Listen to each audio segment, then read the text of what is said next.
My next guest film career started in the early 1980s, and his breakout role was terrifying. I'm talking about Malachi in Stephen King's Children of the Corn. After that, he had a string of successful films with titles such as Memphis Belle, Sweet Home Alabama, The Burbs, Back to the Future, Colors, and Faster. After the break, I'm joined by Courtney Gains to discuss his more than 40-year career in Hollywood. Up next, Mr. Courtney Gains.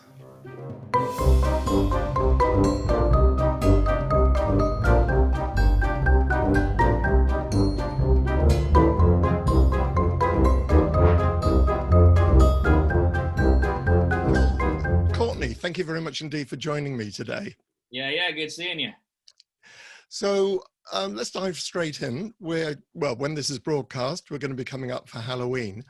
Yeah. And I wondered, as you know, you got your career started in such a memorable role. Are you a fan of the horror genre? You know, people ask that question, and I always say, I would say, I'm not really a big fan of horror, but horror is a big fan of me. I'm not into violence. That's the bottom line. I'm not into blood and guts, you know, and Right. particularly the torture porn ones really bother me because I don't like the idea of people getting off on hurting others, you know, that's what bothers me.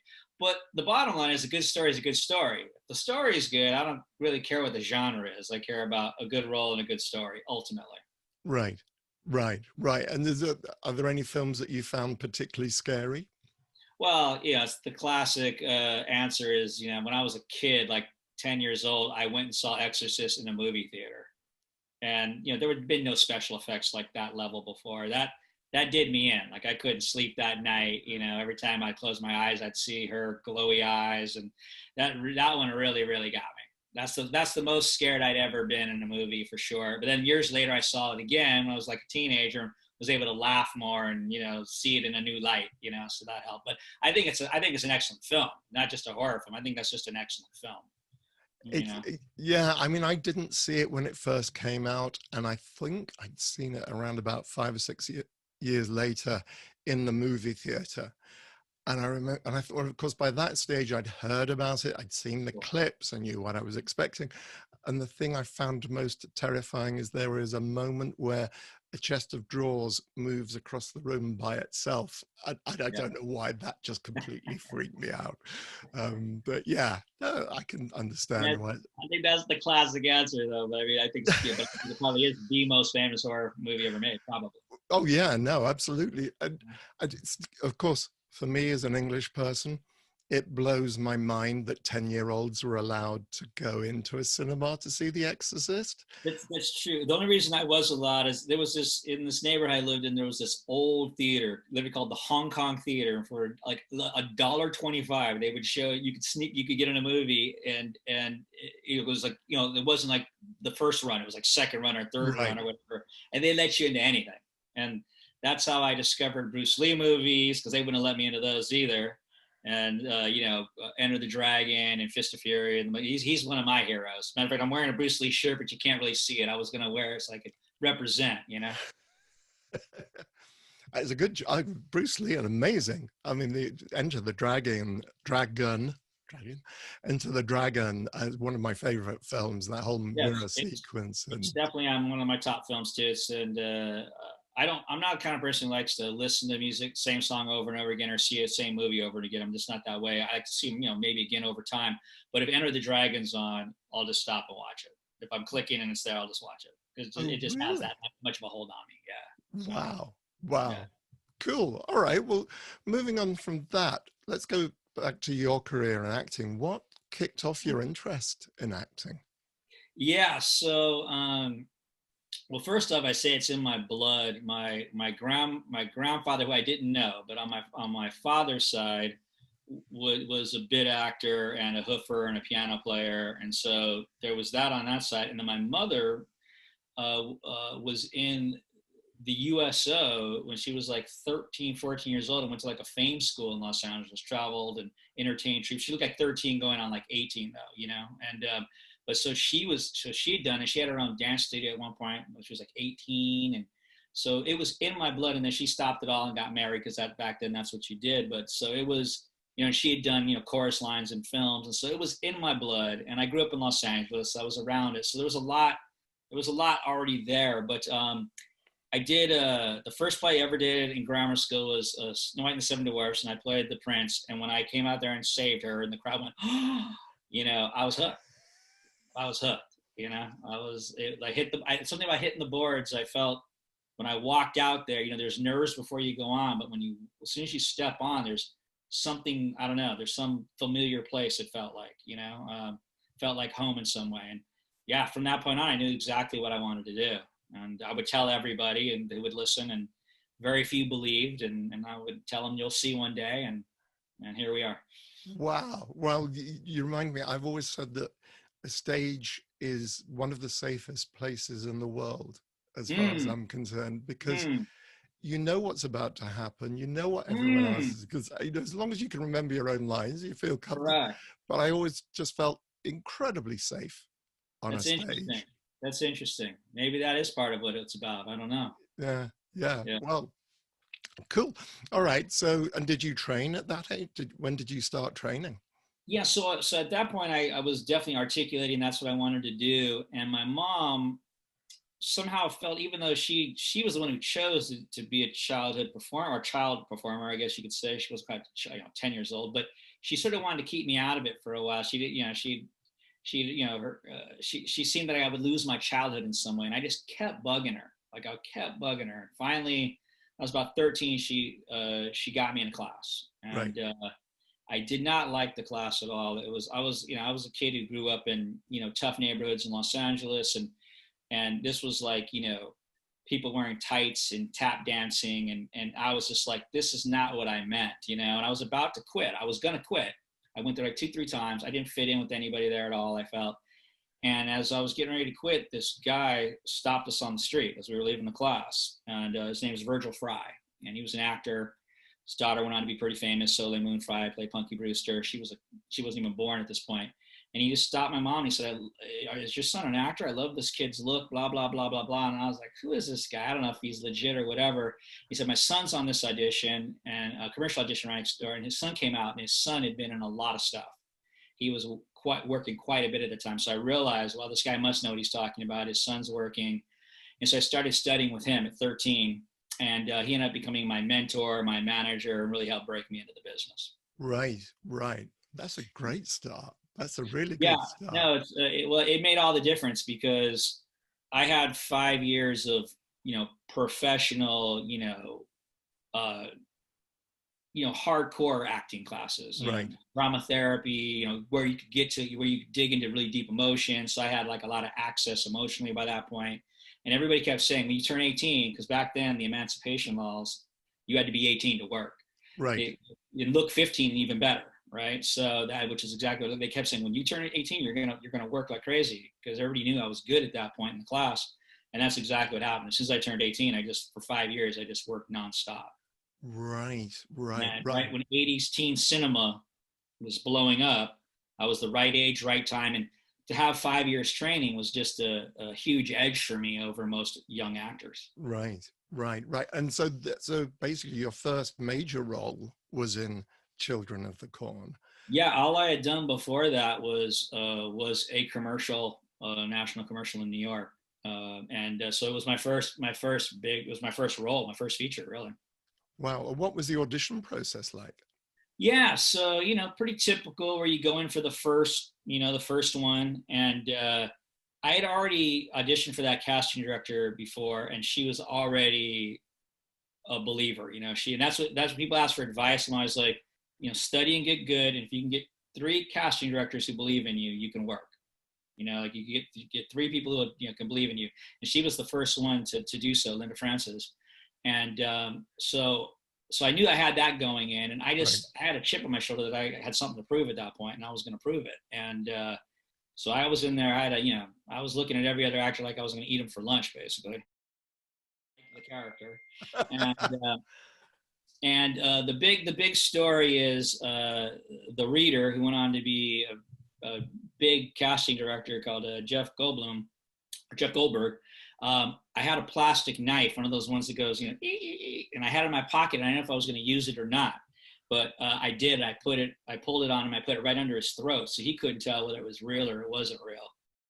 You could see it. You know, a director and producer could all see it, but he couldn't see it, and he about wet his pants, you know. And he, matter of fact, for years he told the story of what not to do, which is what I had done to him. And never worked for him as a casting director either, I might add. But it got me in. So that was round one, and round two they had already cast John, so it was down to like 2 or 3 of us. And I just remember grabbing, you know, he's a much smaller guy than me, and that's why I look so big in the movie. I just remember grabbing him by his lapels and about taking him off his feet and just shaking the crap out of him. You know, he was all for it though. He was a great sport, but I remember that I just, you know, yeah, took him and shook him, and I guess that sealed the deal. I don't know. Right. And so you got the part. Was it complicated preparing for the role? You know, what it always is for me is there's sort of a what I call sort of a bullseye in my mind of where I want to get to, right? Whatever that is, where I sort of, I'm not trying to do less, I'm not trying to do more, I'm trying to get to this specific place. And so for me, it was like I would prepare, and then I knew what I wanted to see in my eyes, right? But I've got to do this internally, not externally, right? So I'd prepare, and then I would run into the mirror and see if I had the glare yet. And I'd be like, oh, it's not quite there yet. Keep working. And then I remember when I came to that mirror and I saw it, and then I knew I had it. And with each character, it's different. Like I know we're going to talk about colors a little bit. With colors, you know, I grew up in those neighborhoods. It was when I didn't see the graffiti like I saw it, but I saw the graffiti from the inside out that I knew I had arrived. When I understood the graffiti, where the need for the graffiti was coming from. And every character you do, you're trying to find it. You have that moment, hopefully, where something clicks, where you know you've arrived. And that's when I had that look, you know, the look I wanted to see in my eyes, that glare, that burn. I knew I had emotionally arrived. Right. Yeah, and I always find it interesting. I know some actors talk about working from the outside in to find an appearance, or I think Alec Guinness famously said that, you know, he always found the character in their walk, so therefore he chose the shoes first, so that you know, just to work out how this person. All of those things and anything you can find, right? I mean, sort of the way I look at it is, you know, you're trying to find real, and everything is not, right? Everything around you is false, right? There's a camera, there's other human beings watching, there's light, it's all false, right? And you're trying to find truth. So any little thing you can get hold of, if it's a pair of shoes or a hat or or a walk or a rhythm of a dialect, whatever it is, you know, get it and hold on to it for dear life, you know? Yeah. I remember at drama school, I always used to go and say, can I have the costume? I just need it as early as possible, just so I can start wearing it and work out what it feels like to be this person. Oh, cool. So you got Children of the Corn. Yeah. Where was it shot? It's shot in Sioux City, Iowa, or around Sioux City, Iowa, which is a pretty small town. Right. They were looking for the best corn they could find. So it was near Nebraska, which is, of course, where there's a lot of corn as well. Then we shot in the town, was a little town called Whiting, which I think they had like a graduating class of like 25 kids or something. That's how small it was. So, and people still go to there to this day and do pilgrimages to there and take pictures of all the locations and stuff, which I just find, sometimes they come up to me at conventions and they'll be like, hey, here's some pictures of me going to Gatlin. And I'm just like, wow, I'm just amazed that somebody would go all the way to, middle of nowhere, Iowa to do that, but people do. Yeah, no, absolutely. Every so often people post photographs of the Hellraiser house, the house that's still there. Where is that? Up in North London, and apparently the Japanese love turning up there every so often. Oh, yeah. They get off the bus and take photographs, and then move on again. So was this your first time away from home working? Yeah, it was. I mean, it was, and that, it wasn't the first time I was ever away. It was the first time I've ever been away from home by myself. Right. Yeah. So, and I hadn't done that much traveling before that. So it was a, it was a big moment in my life. And, when I got the part, my agents were like, "Are you happy?" And I just said, "I'll be happy when the job's done," because it was like the moment of truth, right? Right. I'd been studying all this time. Now it was the moment of truth. Either I can do this or I can't do this. Either I'm good at this or not good at this, right? Mm. That's what was at stake for me personally. You know, I didn't know that the movie was going to go on to become a cult classic or any of these things, or Right. that horror was going to become so mainstream over time. None of that stuff. I just knew that I needed to prove to me, I belonged. I could do this, Right. and that's when I was done. That's what I knew. I knew Right. that I felt good about what I had done, and I knew that I could do it. And I came back with a lot of confidence in that regard, and I knew that that was that was the future. That was the direction I was heading. Right. Right. And what was the atmosphere like on set? Were there pranks being played? Well, so Fritz Kier's the director, nice guy. We still keep in touch, and I don't keep in touch with a lot of people, to be honest. It's like you all say you do at the end of the movie, like, Yeah. we're to keep in touch, but it doesn't really happen a lot. So he was a nice guy, but he decided he told me, do not be nice to the kids, like ever, like at the hotel, nothing. And so that's what I did. So they were always a little intimidated by me. But I believe he also did that, though I've never asked him directly. I believe he also did that with Peter Horton to me, because Peter Horton was not very nice. But then again, I've met him other times and he wasn't very nice either. So who knows? Maybe it was just being him. I don't know.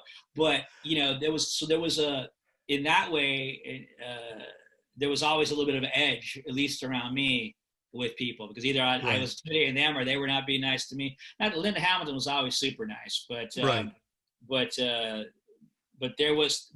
he put these little seeds out there to create some tension. I think with the kids, that was a good idea. Right. Yeah. Them not to be friendly with me. Yeah. The best story, the best prank, and I think it was literally day one, right before I did my first shot, was when Linda Hamilton, uh, after they run the kid over, and she goes up to him in that sort of dream sequence, and he pops up at her. Well, they really stuck him under there when she wasn't looking, and so he really did pop up, and she like jumped like 10 feet and screamed and cussed them out and laughed, and the whole crew had a great laugh. I think that was like day one, so it was just a great way to like cut the ice, right in the beginning, and she was a great sport about it, so it was just like it was really good. Yeah. Yeah. But the Yeah. best prank I've ever seen on a film, actually. When were you aware of the film's success? Oh, when it came out, right? I mean, you know, the moment, I would say the moment was, though, near UCLA, the campus of UCLA is Mm. town Westwood, right? And there's a lot of movie theaters there. And I don't remember why I went there, because I didn't live near there, but I went there and I was actually wearing my Children of the Corn jacket too, which is even more like, why would I have done that, to create even more attention to myself?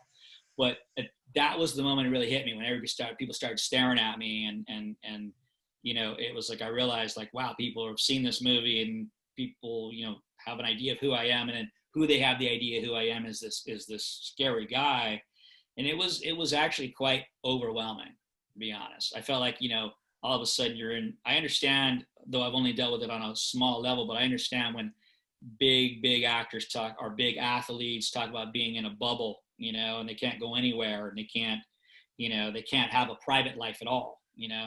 I've experienced it on a smaller scale, but at 18 years old, it was a lot. I felt like I couldn't, Mm.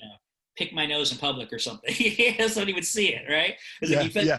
anything. Like you're like, so it was hard to be yourself. And like I said, I experienced it on a small level, but it was enough. It was Right. enough.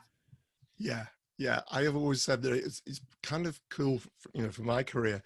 Obviously, I was playing under masks, so I Yes. was kind of famous in a very specific area of my life, and that's okay. That's it. And now, Yeah, you definitely had a level of anonymity for sure. yeah, yeah, yeah, yeah. So in 1985, you went on to do a small supporting role in Back to the Future. What was it like working with Robert Zemeckis?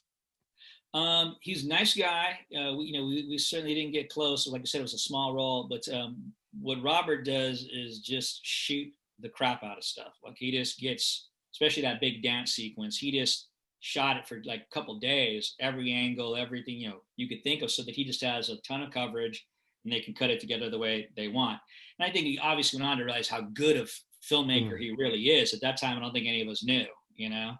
But what was the two interesting things about Back to the Future for me was, so actually the first job I ever did was a film for the American Film Institute in Hollywood. It was a short film that Crispin Glover starred in. And they've done this movie 3 times. Sean Penn actually did a role, that played the role too at one point. All shorts. You can actually get them now, called the Beaver Trilogies, and it's about this filmmaker who commits suicide. And so I had this just a small scene, but the thing is, so we're just guys smoking in the boys' room. That's all it is, right? So we're rehearsing, and then Crispin's character opens his bathroom door, which we had not seen him, right? He opens the door, and he's dressed in that black outfit of Olivia Newton-John in Grease. And it's Crispin Glover. You're like, hey guys, how you doing? You know, and I'm just like watching this guy, first blown away by the outfit, but second blown away by this guy's acting. Like, this guy's subtext and you know, inner dialogue is like all flashing before his eyes. I'm like, this guy's great. Who is this guy? And then obviously went on to do Back to the Future. So I had worked with him before, so it was great to have a lead actor on the show who I knew. Yeah. Came right to my trailer. He welcomed me, and you know, that makes a big difference. And so it was great to get to. And he still, to this day, every time he sees me at a convention, talks about that particular project and how it's still one of the best things he feels he's ever done. So, interestingly enough, so that was my first gig, which I forgot about. So we were talking. So, and then the second part of the story is, so some people know this, some people don't, but Eric Stoltz was originally the lead in the film. And he wasn't funny because he was kind of I think he's a wonderful actor. We did Memphis Belle together, but he wasn't what they wanted, and so they ended up letting him go. It was the, you know, biggest low in his career. You know, really intense moment for him. And they replaced him with Michael J. Fox. So I'd already worked. And they already did what they call a drop pickup as well, which means they can't drop me for a period of time again. So I got paid for 5 weeks while they reshot everything. So for the small role, it's been, because it's gone on to be, you know, Back to the Future, the trilogies, one of the biggest trilogies of all time, it's been by far the best residual payday of my career. It's been a complete blessing. Right. Thank you, Back to the Future. Yeah, I was gonna say, this is what we're always looking for as actors. Yeah. It's true. That's what keeps an actor alive, is residuals in between jobs. It's our lifeline, which, you know, nowadays I feel really bad for actors coming up because, you know, Amazon and Hulu and all this, I don't know really what the future of residual income is going to be for actors. You know? Yeah. And I think we were just discussing earlier on today, and just thinking, you know, the union over here has just lost all their dues from everybody who worked in the West End, the dancers, you know, holiday camps, cruise liners, everything. All these people are now out of work, essentially until next year. You know, the theaters are not going to. So not good at all. Screen Actors Guild just, I want to say, gutted the insurance program. They just doubled the amount of money you had to make to keep insurance. I would say they've at least 50% of the actors, literally as of today, are without insurance. And they had to do it because they were going bankrupt. It's sad though. It's a sad day. No, and that's so things are changing. Things are getting tougher. Yeah. So hopefully things will find a way. We will. Human beings tend to survive overall. So hopefully. Look, this is a 100-year pandemic. This is not small stuff. No, not at all. To recover from, you know. Yeah, no, absolutely. But I was just, you know, yes. We will. We'll survive. We've survived bubonic plague. Well, and the last pandemic, the flu at the end of the, but although that's still in living memory, come to think of it. Anyway, let's go back to colors. You mentioned colors earlier on. What was it like? Because this was only a few years before the LA riots that you were filming. Correct. Well, so first off, so how I got that role, two ways that happened. So I worked with an actor named Gerardo Mejia, who was famous for a song called Rico Suave back in the 80s. Right. We did 3 movies in a row together.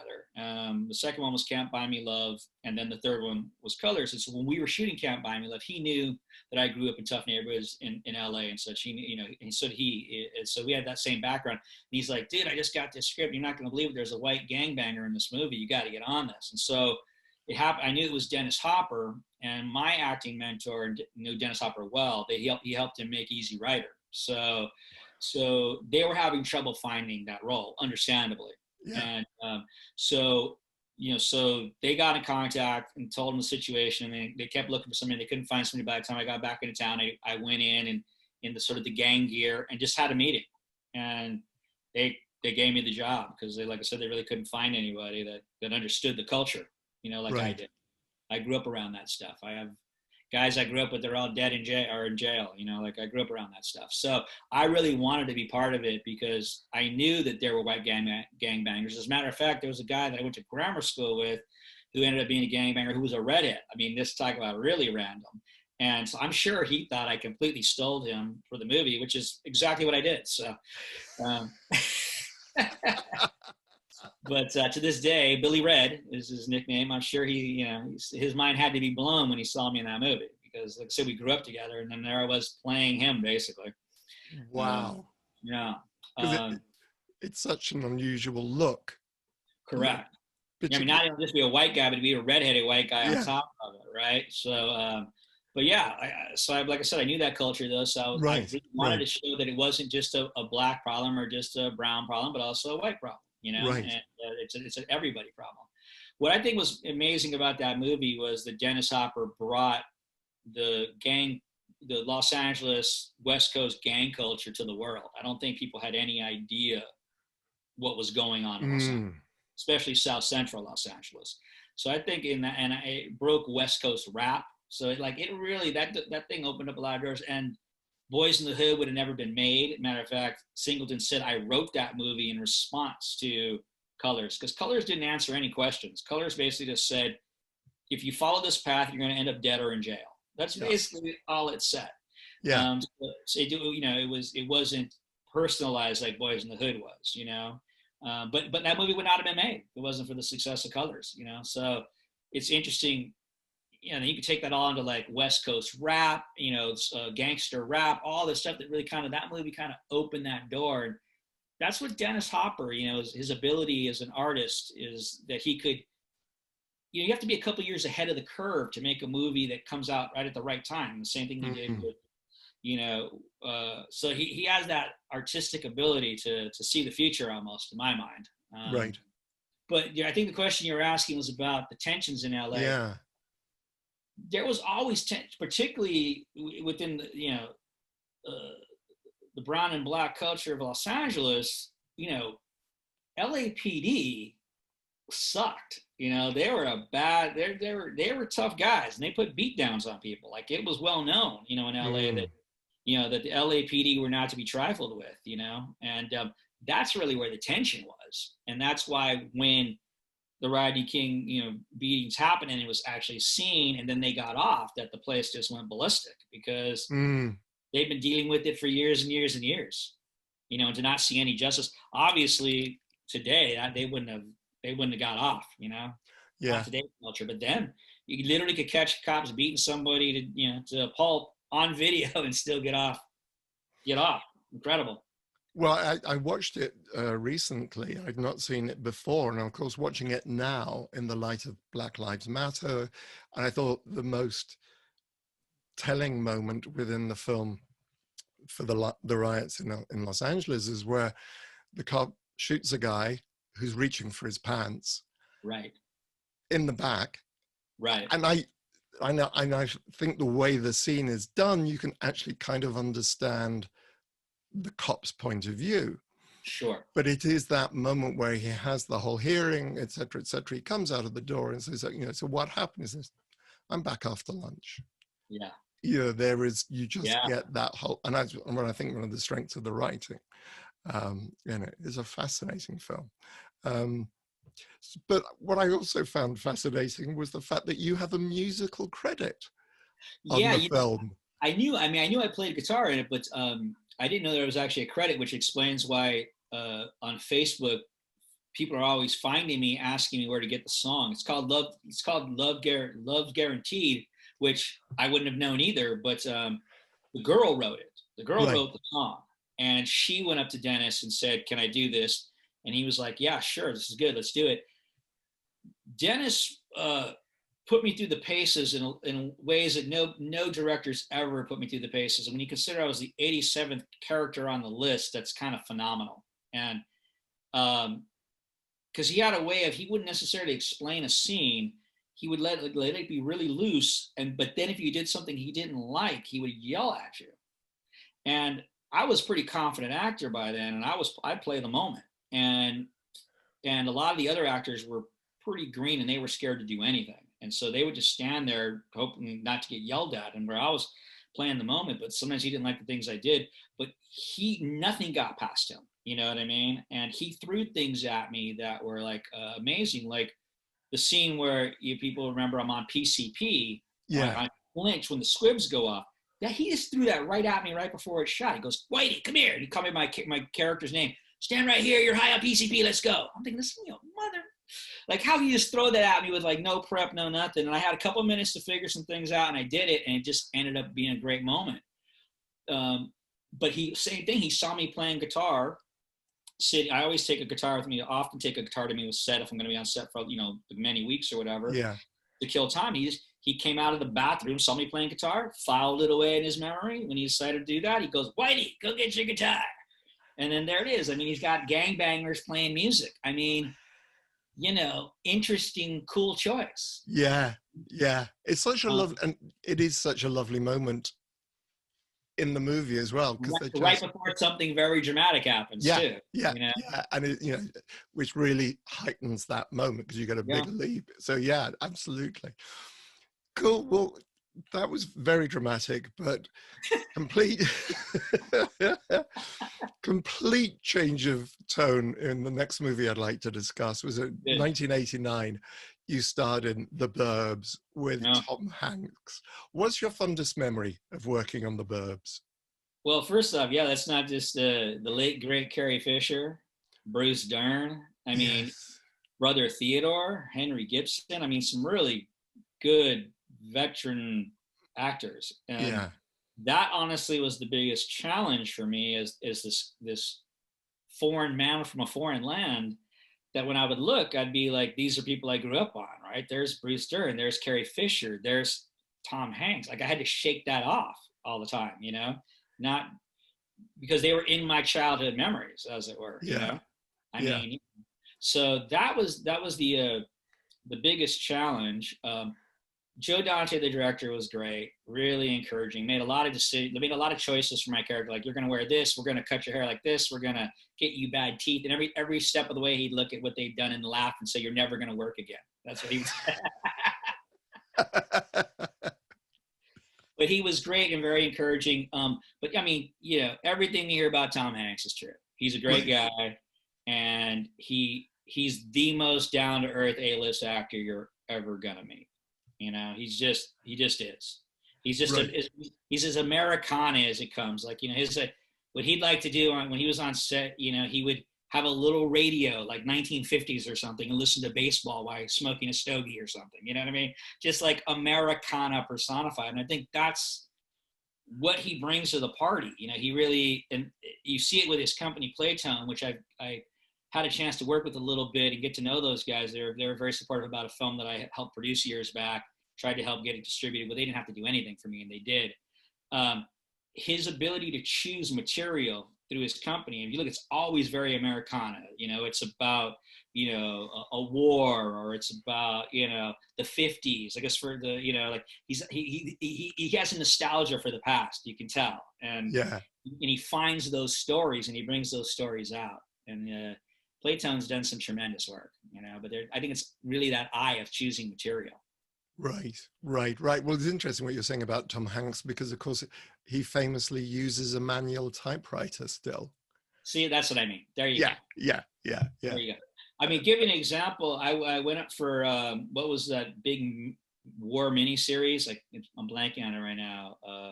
it was the one that really put Playtime on the map. It was a big Vietnam miniseries. Oh, I don't know if we'd have. It'll come to me in a minute. Yeah. But I went and auditioned for that, and he was in the room reading with all of the actors. That does not happen. You know what I'm saying? Like he could have just sat there as a producer, let somebody else be a reader. But he's like, I enjoy it. And it just ups your game. You're not gonna suck reading with, you're working with Tom Hanks right now. You're not gonna suck. You're gonna bring your game. Right. And it was great. But it just shows you the sort of the difference between him and pretty much everybody else, because nobody would do that. Yeah. Yeah. Let's interact, let's play, let's put you at ease, really great. Yeah. You mentioned earlier on that when from turning 18, you kind of worked more or less constantly for the next 5 years. What do you think is the most important lesson you learned during those 5 years? Really, I don't know if it was a lesson, but I think it's interesting to talk about maybe sort of what happened. And Burbs was a big part of that. That character was very lost, I felt. And so what I worked with was sort of a deer in the headlights. So that was sort of my animal essence of, deer in the headlights.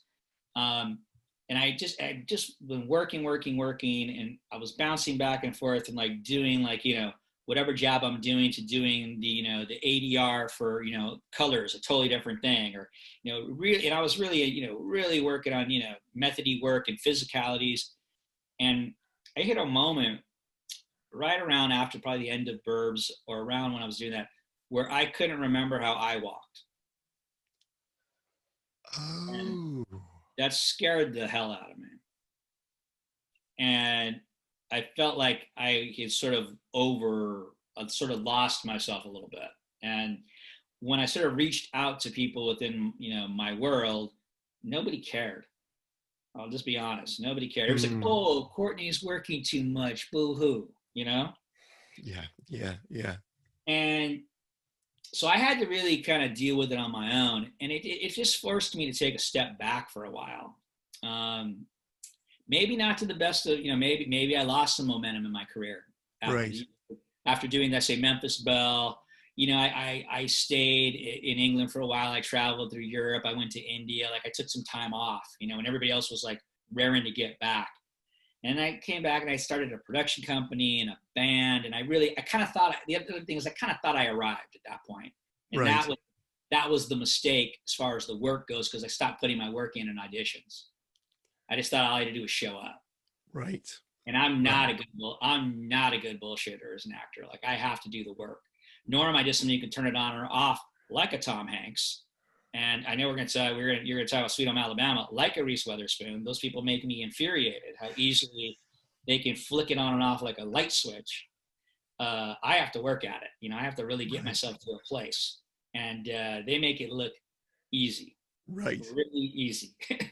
But I think that it was a great run, and I'm certainly thankful for it. But at the same time, I think that I sort of had to take a step back for a little while, and I had to step off of things a little bit. I think it may have, like I said, it may have hurt momentum in the long run, but you see how people get lost in Hollywood, and there's many ways to do it. And it was important that I kept myself intact and then balance. So if there's anything you said, what did I learn? I learned that I had to balance my life and my work. Right. That's what I learned. Right. Yeah, which is a lesson I think many of us, and weirdly in the current situation as well, completely new balances having to be found. You mentioned Memphis Belle. Mm-hmm. Was that the first time you'd worked out of the country? Or? Yeah. Yes. And I liked England a lot. The most interesting thing about it was that when we first got there, we got there on the 1st of July. And then, so of course, the 4th of July came around.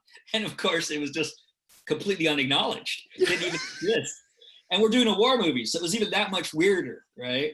And, but ironically, we'd been egging them on to let us go up in a B-17. They had 3 of them, and they were shooting second unit footage. And they were like, no, which they probably should have never let us do it. but they did on the 4th of July. We got to fly in a B-17. So that was, to me, the July of all, 4th of July is of all 4th of July. Yeah, I can imagine. Amazing experience. That movie was just top notch. You know, you had every one of the actors, when I see them, they all say we're still trying to like chase that experience again. Like no one's ever had it better than that experience. It was, you know, you had 4 Oscar-winning people on there. The Stuart Craig, who's the art department, basically any movie ever seen come out of England, he's on it, still to this day. David Watkins, I don't even remember people's names usually. David Watkins, the DP, who won an Oscar for Out of Africa.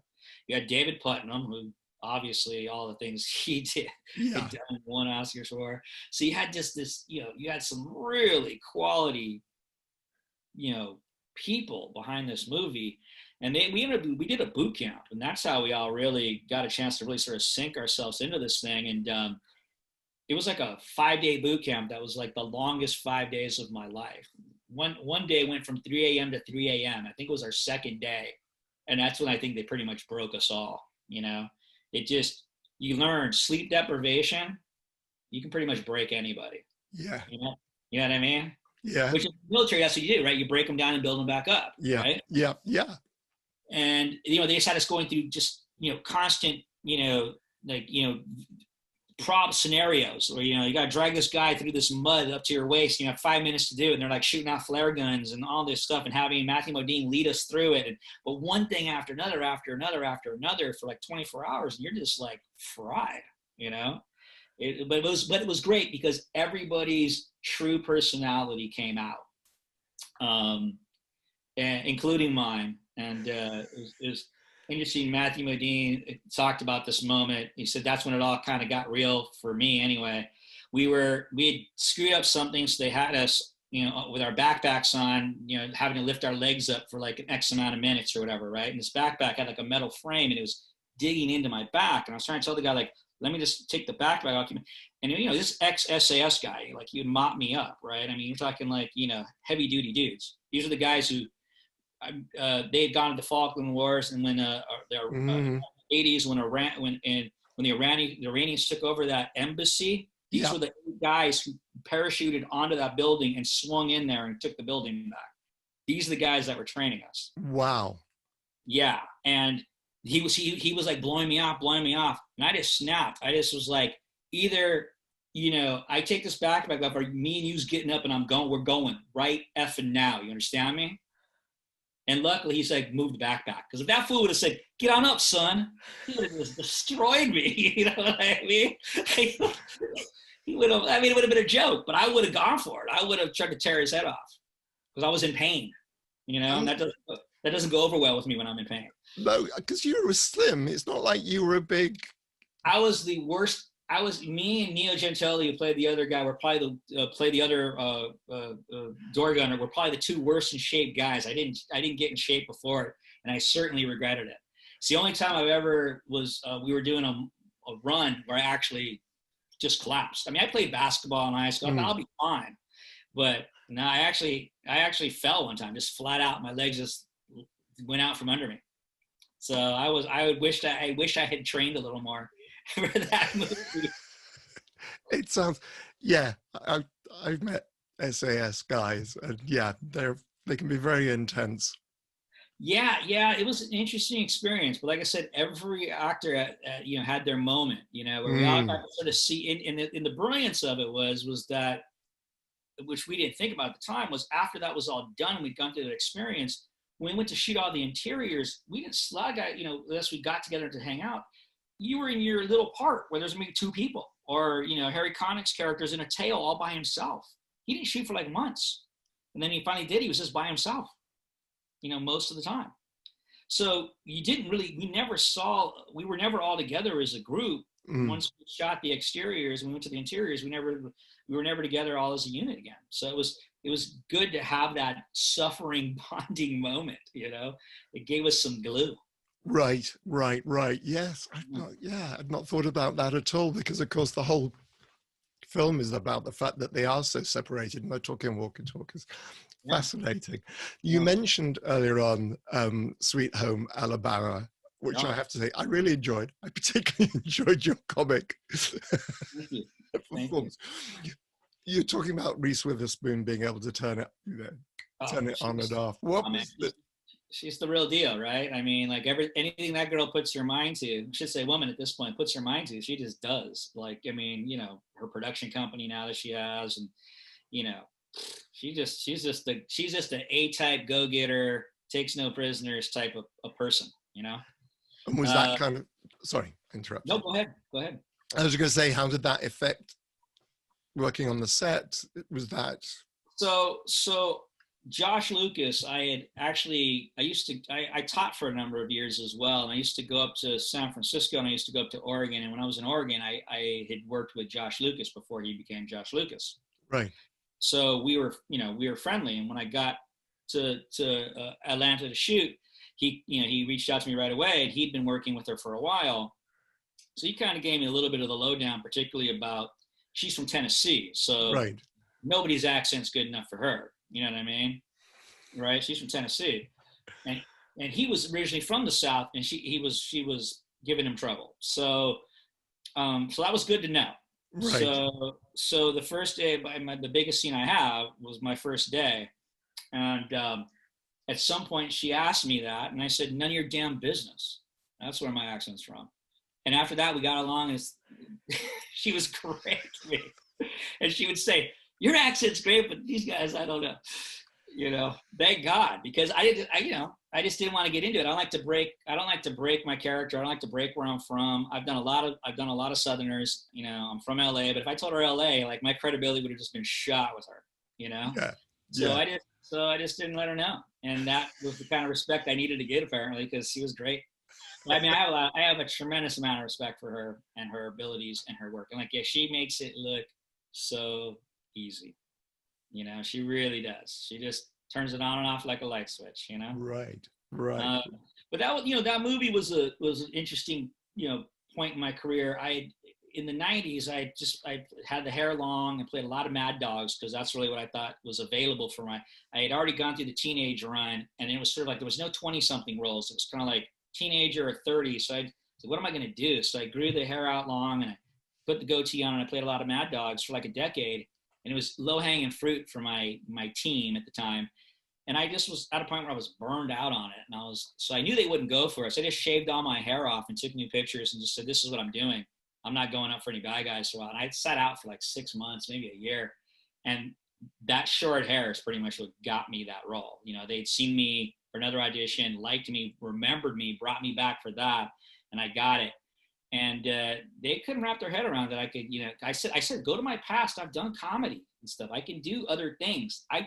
You think this is who I am. I chose this route for a long time because it was working for me, but I'm done. And the long-haired tough guy thing was played out in the market too. And that's the thing. I think when you're doing a number of years, you have to look at when it's time to reinvent yourself, and you have to look at the market. And even when your people don't want to see it, you got to like put the line in the sand and stick to your guns. And it was the first time I had a big theatrical release in a long time. And all of a sudden whatever they see last is what they remember. All of a sudden I'm going up for comedies, I'm going up for sheriffs, it sort of changed the whole equation for a while. Right. Went on a whole different run. Right. It's interesting. Next film I'd like to talk about is 2010. You worked with Dwayne Johnson on the action film Faster. Now that was kind of right after his career took off, and you mentioned at the top of the show that you're not really into films with violence and so on. But this is very much a very heavy hitter. Yeah, I tend to be less worried about violence somehow in like a drama though than like in horror where I feel it's just like gratuitous and people are pulling out people's spleens and that's what it's like. It's just I get that. Be over the top crazy, but no, you're right. It's a movie about revenge. I mean, it's a revenge film, every step of the way. Well, two things about that. Number one was, so got to work with Billy Bob Thornton. And I say again, most people don't know the other thing we did. The first thing, I think it was the first job Billy Bob Thornton ever did was this. It was this hour live show, horrible live. I think it lasted a season in LA called The Judge. And it was sort of like those shows you see like Judge Judy, but it was fake. Right. And it was really, poorly done. But my manager knew the casting director, and they wanted me to do it. And I said, okay. But so Billy Bob and I played brothers in that. It was the first thing he'd ever done. And I remember at some point his car broke down, his VW bug. I gave him a ride home, and he was talking about how he was writing and going to direct because it was the only way he was going to really get himself going and stuff. And nobody was doing that then. And I was just like, yeah, good luck with that, buddy. And goes on to be a great writer, great director, and obviously a hell of an actor, So it was really good to reunite with him. Mm-hmm. And so there was that component. And then the story I like to tell about, because Dwayne Johnson's a good guy, right. Definitely a good guy. And just to sort of prove my point. So the first scene we did was the scene where his brother sitting next to him gets because we captured them or whatever, gets his throat slashed, right? Right. And for 2 days, I kid you not, 2 days, the director just keeps shooting that scene where he's going, when he gets his stuff going, no, and Dwayne Johnson, like a champ, just keeps doing it. I'd have been, me at this stage, I'd been like, after 4 of them, like, what do you want, dude? Like, what do you want? There's so much you want, we'll do that. But this guy's the star of the movie, and he's not even, he just sets the tone, right? Like, this guy's got no ego about it. He's just going. So we finally get done with that, and then we turn around to my coverage, right? And of course, I get like 2 takes or 3 takes, whatever, which of course, that's what's going to happen, right? Yeah. I'm not the lead of the movie, but I couldn't help but think of the joke ahead of time. So they cut this, moving on, I turn to Dwayne and I say, see, that's the way you do it, buddy. And if he'd been like, any kind of egotistical guy, wouldn't have said it at all. But the fact that I could say it, and the fact that he could laugh and the whole room could laugh, just shows you how confident he is about himself. Yeah. You could laugh about it. It wasn't him. Because it wasn't. But it just after like 2 days of, I think we all needed like a comedic release at that point. Yeah. So really, like I said, just not a guy who's. Yeah, I mean, his ego's not there, Yeah. Not at all. Yeah. I'd like to move on to, you've done quite a lot of period films. And a few years ago, you were in the miniseries directed by Roland Joffe, Texas Rising. And that has got a fantastic cast: Bill Paxton, Ray Liotta, Brendan Fraser, Jeffrey Dean Morgan. Yeah. What was that shoot like? And in fact, where did you shoot? We shot it in Mexico. Oh, wow. And it's two things, that movie. One, it was a miniseries. Absolutely, it was an amazing experience. Like you said, so many good actors, and Roland Joffe is probably the best with a camera I've ever seen. Okay. Right. He would do things that were like there was this one scene that I wasn't in, that I was watching, where it starts out in a master, comes down to a 4-shot, moves into a 2-shot, moves into a single, pulls back out in the master. It's all in one. And I was like, whoa, dude, that was amazing. And he's like, because he'd never done TV before, right? He's like, let's see him edit that. Because basically he knew he wasn't going to have control of the editing, right? So he started really figuring out how he could shoot these amazing one-ers where he'd get all the coverage and stuff. And it was incredible. The last scene of the piece, where there's all the cast in the bar at the end singing the Yellow Rose of Texas, he didn't want to do it. He said, I refuse. And the producer was shooting second unit, which was the complete opposite world. And none of the big stars would even go there if they didn't have to, because it was not what was happening on the A set. Mm. And he woke up and he said he had a dream of how to shoot it, and he shot it. So he started off in a mirror where the piano player is playing, comes out to where the guy's playing guitar and the guy's singing the song, and he goes to he walks past every cast member, so they just follow him around, and then ends up back in the mirror. It was like an amazing shot. Like, that would have been cheesy had he not, and that's why he didn't want to do it, had he not come up with some amazing way to shoot it. So I have a tremendous amount of respect on that level. But I have to say, I did not have a good experience, and many people on the lower rungs of that movie did not have a good experience making it. It was a really, really tough shoot. I was on second unit a lot, and it was not fun, and I wasn't the only one who felt that way. And I don't know if the producer, Leslie Gladys, he's a big producer. If he cast me and Jaffe didn't want me or whatever, but Jaffe was not great to me either. So even when I was on a set, he didn't really like me as sort of the second guy to Ray Liotta. Like, he seemed to always try to push me in the background somehow. And so it was tough. I didn't feel like I was getting treated well on either set. And it just made for a bad experience in that regard, being that it was such a, wonderful, like the sets where the Alamo, the opening scene with the Alamo, that was the first day I got there. I walked on that set. It was the biggest, baddest looking set I've ever seen, that I've ever personally been on. Right. I was just like, you would go on set and you wouldn't know where set was. It was so big.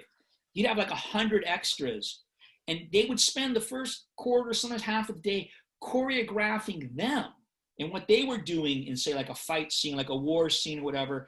You would come on and they'd all be there already. It was like you would walk into a real war scene. It was like crazy. And then they wouldn't show you what they were going to do. And they'd call action, and you'd be interacting with this movement on a horse or whatever you were doing. It was phenomenal. And Roland talked about, basically, he would talk to me about some things. This is where I would get some jewels from the guy, even though he didn't treat me very nice. He talked about, usually actors are in the foreground and there's a background, but when he shoots it like that, it's like a moving painting. They're the foreground, the actors are the background. And I'm just like, right? Just like, never seen anybody do what he was doing. And there's some pretty phenomenal shots in that. Right. I've not had a chance to watch it yet, but now I'm really fired up because it sounds absolutely fascinating. Yeah, it loses a little steam. It's five 2-hour episodes. The last one is it loses steam, and the reason Leslie Glatter was the same guy who not Glatter. What is his last name? It'll come to me in a minute. He shot The Hatfields and McCoys, which was a 4-hour miniseries, which was fantastic. And so that's really what a miniseries should be. But by the time he got to this, the 10-hour thing was the new miniseries format, like all the Stranger Things 10 episodes. So you had to compete in that market if you wanted to, that was the aspiration, to get nominated for, Emmy. And we got snubbed. People said we got snubbed, but the last one was weak. And the reason it was weak really is because what they were trying to do was consider spinning it off into a series. Right. And so it really was about that, as opposed to like making a mini series. And it really sort of shows in the end that it's about, and then I guess, I don't know, I don't know why they didn't decide to, but that would have been pretty awesome though, to stay down in Mexico for a while and shoot a mini series. Yeah. That would have, shoot a series, that would have been pretty cool. The ranch we shot at was John Wayne's old ranch, and in Durango. We shot in Durango, and it was actually where that's the bar that was made was actually, the movie was actually called Durango. Right. And so we were like in a bar that John Wayne shot a Western in. How cool is that? pretty cool stuff. That is awesome. His old ranch, pretty cool stuff. So we spoke earlier about guitar playing on Colors, and I know you're currently playing in the band Ripple Street. Any plans for further albums? Or? Yeah, we just started tracking some stuff, actually. We just did 2 tracks, so we're in the middle of doing some mixes right now. So probably just going to release some singles nowadays. It takes so much work to do an album, and nowadays nobody really cares if it's an album. They just buy one song for 99 cents or whatever they do, right? So you can do any way you want now. You can do EPs, you can do singles. So I think our goal is to just release a couple singles, and if that goes well, keep working up some new material. So Keep Right. an eye out. There may be some new Ripple Street material soon. Oh, cool. Yeah. Sorry, the dog has just walked in and is Oh, that's demanding good. attention. Usually the other guy. It's the other guy. Oh, my kid's here. Hi. You No, it's do. the dog. The dog wants to know what's going on. Um, See him, so you're good. any other new projects we should be looking out for at the moment? You know, a lot of indie films, and so you just never know where they're gonna come out and when and how. Well, movie I did last year, there was a horror film called Candy Corn that I helped produce, is going to get another sort of October-y push for this October. So that's a good, you know, you like me in horror films. I play the sheriff in this small town. It's worth a watch. Right. And so there's that, and just did a really interesting little small little indie. It's sci-fi, but it's like really not sci-fi. Like, you know, with all these crazy special effects or whatever, called River. Just shot that recently. Enjoyed that role. Got to play a guy. He has an antique, small town. So he has an antique place, but he's also the psychologist in the town. So kind of different role. The beard really worked well for that, and so that was nice. And before that, I just did a crazy movie called My Redneck Neighbors, where I played the lead guy, not a comedy, real zany comedy. I don't know what's going to happen with that movie, so we'll see. There's a movie called Charming the Hearts of Men that I shot in Atlanta last year that I think's getting close to finding some distribution. That's an interesting period piece about a woman who had a hand in when they wrote the all men should be created equal part to add the word woman in there too. Right.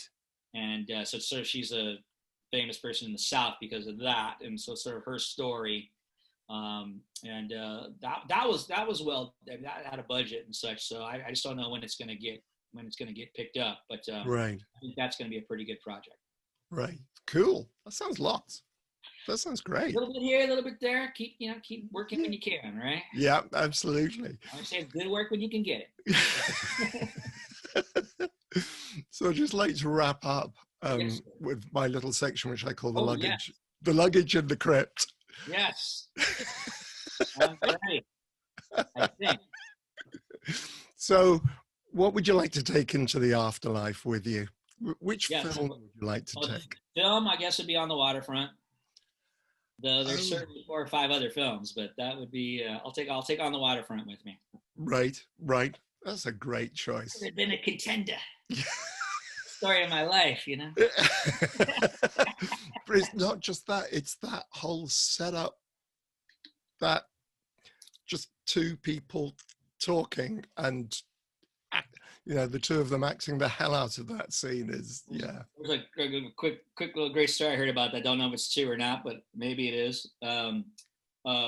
So Brando had this guy that was sort of his eyes on the set. This actor who's also a dope fiend, heroin addict. And so he took off to go score, and it was when he was shooting that scene, and he kept doing the takes, and he knew it wasn't right. He knew it wasn't right because I need another. He was just basically waiting for the guy to come back, right? And the guy finally goes back. He goes, "Okay, watch the scene." He does it, and then Brando goes, "What do you think?" He's like, "He's your brother, man." And then that's the take. Yeah. It's an amazing moment. You see how he takes that moment, where he sucks. You can see that's what he takes in. Like, I've been sold out by my own brother. Yeah. Well, Ely Kazan too. I mean, that if you on the top of like, who would you like to work with in heaven? Throw him up there for sure. Yeah. Oh, I'm sure we can arrange this. There's going to be a big movie set waiting for you. Yeah, I'm down. Bring me Ely Kazan. What book would you take? Yeah, I'll be honest that I'm not a huge avid reader. I'm just not. The last book I just read was about restoring airstreams, so that shows you where my head's at. But the book I would take would be The Prophet by Khalil Gibran. Beautiful. A lovely slim volume, but with so much. But has so much to offer to keep you on. You're talking about keep it on course in life, right? It's like that book does that. Yeah. I'm recommending it to teenagers all the time. Just read it, see what you can get from it. Yeah. Great choice. Not Great. too heavy like some Nietzsche or something. Then it'll send you down the existential rabbit hole where I think I was reading Nietzsche when I was doing the Burbs. That's probably why I got so lost. You know? Oh my goodness. Yeah. Yeah, that I've never attempted. Yeah. Yeah, you can handle it out, but teenagers should never read that stuff. What about a like, musical? what's the point of any of it, man? What's the point? You're here, get on with it. Yeah, exactly. What about a musical album? Dark Side of the Moon, Pink Floyd.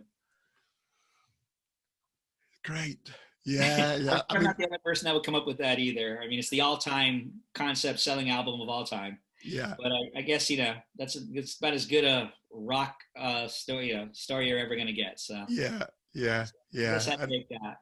Yeah, I did. It's the album that was in all the all your friends' bedrooms when you went around to listen to records. That was definitely there, and shows them.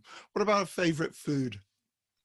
My mother's roast beef, potatoes, carrots. I would take my mom's roast beef with me. That's what I would take. If I could pick anything, that would be it. I get that. So good you drool thinking about it.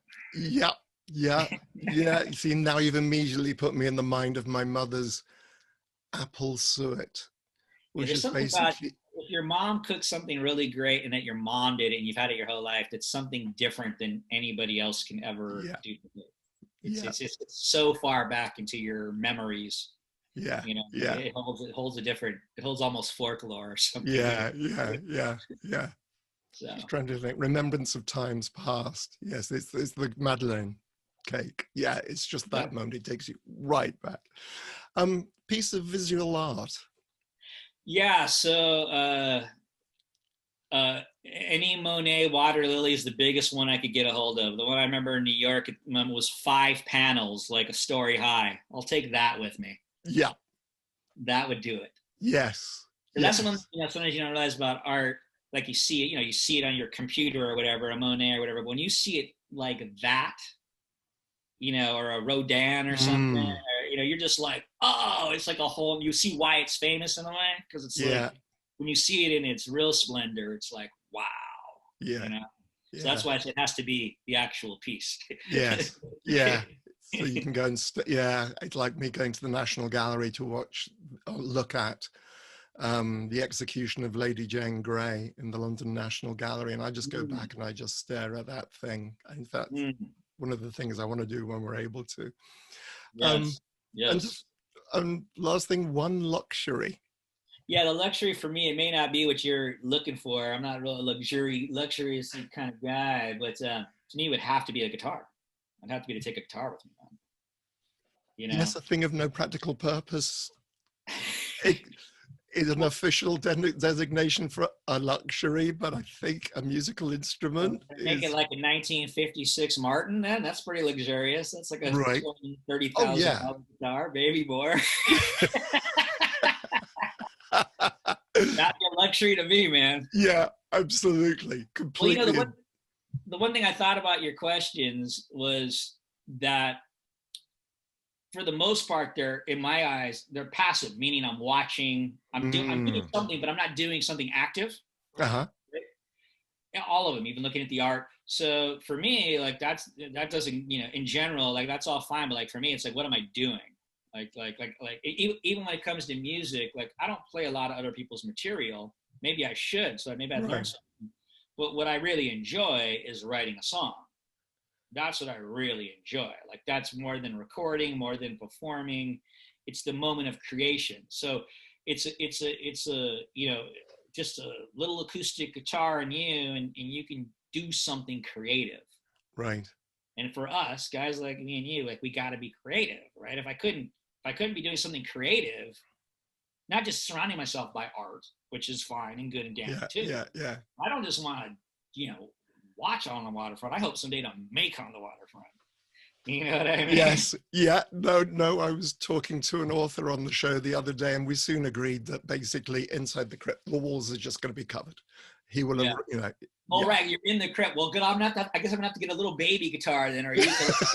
Oh, it's a big crypt. Oh no, Oh, it's a big crypt. oh yeah, Okay. yeah. No, we're talking Okay. pyramid Good. of Cheops here. Yeah. Okay, good. Then I gotta have my axe then too to keep me past the hours, man. Right.